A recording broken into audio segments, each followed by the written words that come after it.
नमस्कार दोस्तों, आज मैं आपको बताऊंगा SBI एजुकेशन लोन के बारे में। जैसा कि आपको पता है कि अगस्त का महीना चल रहा है, लगभग सभी कॉलेजों में एडमिशन शुरू हो चुके हैं। तो जो इनको अच्छे कॉलेजों में एडमिशन मिला है उन सबको चिंता है कि आखिर हमें एजुकेशन लोन मिल सकता है या नहीं मिल सकता। देखिए, इसके बारे में एजुकेशन लोन के बारे में डिस्कस करने के पहले हम कुछ चीज़ें जान लेते हैं। सबसे पहले एजुकेशन लोन का पर्पज़ होता है हायर स्टडीज़ के लिए लोन मिलना। मतलब अगर आप ग्रेजुएट पोस्ट ग्रेजुएट का कोर्स ले रहे हैं तो आपको एजुकेशन लोन मिल सकता है। एजुकेशन लोन आप ये मान के चलिए जनरली प्रोफेशनल्स स्टडीज़ के लिए मिलता है। प्रोफेशनल्स स्टडी मतलब यानी कि आपकी पढ़ाई ख़त्म होने के बाद आपको नौकरी मिलने के कितने चांसेस है। जैसे MBBS, बीटेक हो गया, MBA हो गया, इस तरह के जो कोर्सेज हैं जहाँ की हायर चांसेस है नौकरी मिलने के, उन कोर्सेज के लिए आपको एजुकेशन लोन प्रोवाइड किया जाता है। एजुकेशन लोन में आपके साथ आपके पेरेंट्स में कोई एक गारंटर बनता है, या आपकी माता आपकी गारंटर बन सकती है या पिताजी आपके गारंटर बन सकते हैं। कई लोगों ने ये पूछा है कि अगर हमारे माँ बाप की इनकम कम है या हमारे पिताजी इनकम टैक्स रिटर्न नहीं भरते हैं तो क्या हम एजुकेशन लोन ले सकते हैं? बिल्कुल आप ले सकते हो। इनकम टैक्स रिटर्न भरना ज़रूरी नहीं है एजुकेशन लोन के लिए, पैन कार्ड होना ज़रूरी है बच्चे का और पेरेंट्स का। और वैसे भी अगर इनकम टैक्स इतना बड़ा प्रॉब्लम नहीं आती, अगर आपकी इनकम कम है तो भी आप इनकम टैक्स तो भर ही सकते हैं। सेफ साइड ये रहेगी कि आप अगर भरें तो ज़्यादा अच्छा रहेगा। क्वांटम ऑफ लोन, अगर आप भारत के अंदर पढ़ाई करना चाहते हैं तो आपको 50 लाख तक का लोन मिल जाएगा, और अगर आप विदेश जाकर पढ़ाई करना चाहते हैं हायर स्टडीज़ तो लगभग आपको मैक्सिमम 1.5 करोड़ तक का loan state bank of India दे सकती है। अब बात करते हैं कि कौन कौन से एक्सपेंसेस कवर होते हैं एजुकेशन लोन में, क्योंकि एजुकेशन लोन आजकल बहुत वास्ट हो चुका है। केवल आपकी एजुकेशन लोन के एक्सपेंस आपकी फ़ीस को तो कवर करते हैं और भी बहुत सारी चीज़ें कवर कर लेते हैं। हॉस्टल फ़ीस, अगर आपको लैपटॉप या कंप्यूटर की चाहिए उसके लिए बुक्स, और अगर आप कोई स्टडी टूर्स पर जाते हैं तो भी SBI एजुकेशन लोन के अंदर वो कवर हो जाता है।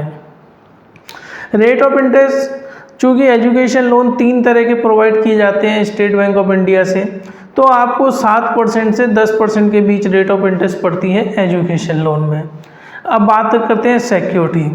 7.5 लाख रुपए तक आपको किसी तरह की कोई सिक्योरिटी नहीं देनी, सिर्फ आपके माता पिता में से कोई एक गारंटर रहेगा।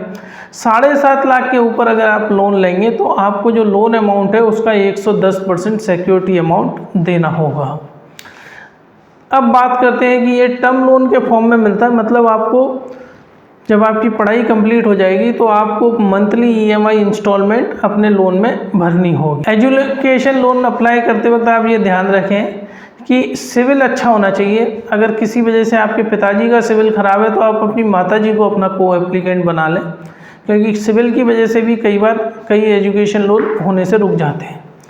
जब आप एजुकेशन लेंगे तो आपको इनकम टैक्स 80C के अंदर आपको इसमें छूट मिलेगी, तो आप वो छूट लेना बिल्कुल ना भूलें। अब उसके बाद करते हैं कि SBI जो दूसरे बैंकों में अगर आपने एजुकेशन लोन ले रखा है तो उसको भी टेक ओवर कर सकता है। लेकिन एक चीज़ याद रखिए कि जिनमें आपने कोलैटरल दे रखी है वही वाले लोन्स टेक ओवर होंगे, और अगर 1.5 करोड़ तक का लोन आपका टेक ओवर हो सकता है SBI में एजुकेशन लोन के फॉर्म में। अब बात करते हैं इंटरेस्ट सब्सिडी। होता है क्या है कि जिन बच्चों के पेरेंट्स की इनकम 4.5 लाख से कम है और उन्होंने लोन अमाउंट भी 7.5 लाख से नीचे ले रखा है, तो उनका इंटरेस्ट वेव कर दिया जाता है स्टडी और मॉरेटोरियम पीरियड में। मतलब जब तक बच्चा स्टडी कर रहा है, जितने भी साल का कोर्स है, और फिर जो मॉरेटोरियम पीरियड दिया गया है 6 महीने या साल भर का, उस दौरान उस पर किसी भी तरह का कोई ब्याज नहीं लगता। ब्याज तो लगता है लेकिन वो रिवर्स हो जाता है, मतलब गवर्नमेंट की तरफ से सब्सिडी मिल जाती है। अब बात करते हैं प्रोसेसिंग फ़ीस की।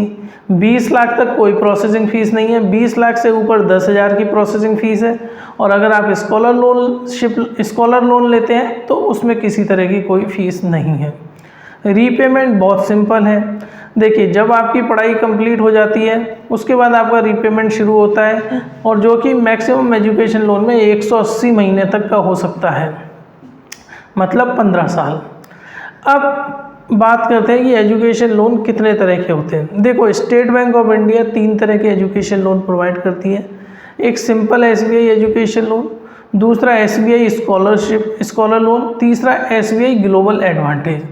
तीनों लोनों के अलग अलग वो हैं। एजुकेशन लोन एक कॉमन लोन है, एजुकेशन जो पहले से चला आ रहा था। फिर उसके अंदर 2 नए लोन जोड़ दिए गए, स्कॉलरशिप लोन और ग्लोबल एडवांटेज।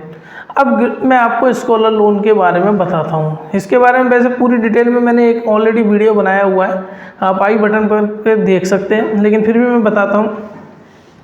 स्कॉलर लोन क्या है कि जो इंडिया के टॉप कॉलेजेस हैं उनके लिए मिलता है। टॉप कॉलेजेस में आ गए आपके IIT, IIMs, NITs और ये बिट्स, एम्स, ये जितने भी कॉलेजों में अगर आपको एडमिशन मिल रहा है तो आप स्कॉलर लोन के लिए अप्लाई कर सकते हैं। स्कॉलर लोन के काफ़ी अच्छे की फीचर्स हैं। पहली बात तो कि अगर आपका टॉप 200 कॉलेजेस में एडमिशन हो रहा है तो आपको ये लोन मिलेगा। 100% फाइनेंसिंग, मतलब इसके अंदर कोई मार्जिन नहीं रखा सकता, नहीं रखते, 100% फाइनेंसिंग आपको मिलती है। लोन अमाउंट कुछ भी हो, प्रोसेसिंग फ़ीस नहीं लगती।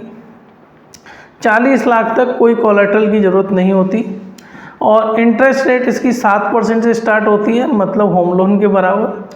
और लीस्ट पेपर वर्क, मतलब जनरली क्या है, SBI की ब्रांचें उन कॉलेजों के कैंपसेस में है तो वो तुरंत लोन हो जाता है, इसमें कोई ज़्यादा पेपर वर्क नहीं लगता। अब बात करते हैं ग्लोबल एडवांटेज लोन। कई लोगों का सपना होता है कि हम विदेश में पढ़ाई करें, उसके लिए स्टेट बैंक ऑफ इंडिया लेके आया है SBI global advantage education loan. इसके की फीचर्स क्या हैं? ये विदेश की पढ़ाई के लिए आपको मिलता है। इसमें आपको 1.5 करोड़ तक का लोन मिल सकता है। कोलैटरल आपको देनी होती है, कोई भी एक प्रॉपर्टी देनी होती है जिसकी वैल्यूएशन लोन अमाउंट से ज़्यादा हो। रीपेमेंट, मतलब आपको 15 साल का रीपेमेंट पीरियड भी इसमें मिलता है। आप चाहे किसी भी लोन के लिए अप्लाई करें, आपको अप्लाई करना पड़ेगा विद्या लक्ष्मी पोर्टल के माध्यम से ही, चाहे इंडिया के लोन के लिए चाहे अब्रॉड के लोन के लिए। डायरेक्ट ब्रांच में मत जाइएगा, पहले विद्या लक्ष्मी पोर्टल पे अप्लाई करिएगा, फिर उसका जो फॉर्म निकलता है वो आप ब्रांच में ले जाके सबमिट करिए। डॉक्यूमेंट जो स्टूडेंट के हैं बड़े सिंपल हैं। Complete application form, 2 passport size photo, PAN card, Aadhaar card, admission letter, जो भी कॉस्ट आएगी स्टडी उसका वो, और एकेडमिक रिकॉर्ड 10 और 12वीं के। पेरेंट्स का complete application form, 2 passport size photo, PAN card, Aadhaar card, 2 साल का इनकम टैक्स रिटर्न, अगर नहीं है तो भी चल जाएगा, bank account statement, salary slip. Stamp duty आपको पेमेंट करनी होती है, जिस भी स्टेट में आपका लोन सैंक्शन हुआ है वहाँ पर जो भी स्टाम्प ड्यूटी एप्लीकेबल है वो आपको पेमेंट करनी है। डिसबर्समेंट, आपको या तो बैंकर चेक मिलता है या डायरेक्टली कॉलेज के अकाउंट में पेमेंट होता है, और अगर आपने पिछले 6 महीने में कुछ ऑलरेडी पेमेंट कर दिया है तो उसका रीइंबर्समेंट भी हो जाता है। रीपेमेंट के बारे में मैंने आपको बताया था कि पढ़ाई ख़त्म होने के 1 साल के अंदर शुरू हो जाता है। अगर आपको पढ़ाई ख़त्म होते ही जॉब मिल गई है तो 6 महीने के अंदर आपका रीपेमेंट शुरू हो जाता है। आप जब अगर विदेश में पढ़ाई कर रहे हैं या आपने कोई बड़ा लोन ले रखा है तो मेरी एडवाइस ये रहेगी कि आप उसका इंश्योरेंस करा के रखें। वैसे तो SBI में ऋण रक्षा भी एक इंश्योरेंस होता है, लेकिन आप अपने एंड पर भी कोई ना कोई टर्म इंश्योरेंस करवा के रखें। तो फ्रेंड्स, मुझे पूरी उम्मीद है कि एजुकेशन लोन से रिलेटेड सारे डाउट मेरे आपके क्लियर कर दिए होंगे। प्लीज़ मेरा वीडियो आप अपने व्हाट्सएप ग्रुप में शेयर करें ताकि किसी और को की भी मदद हो सके, और मेरा चैनल सब्सक्राइब करवा के रखें बैंकिंग रिलेटेड इन्फॉर्मेशन के लिए। धन्यवाद फ्रेंड्स।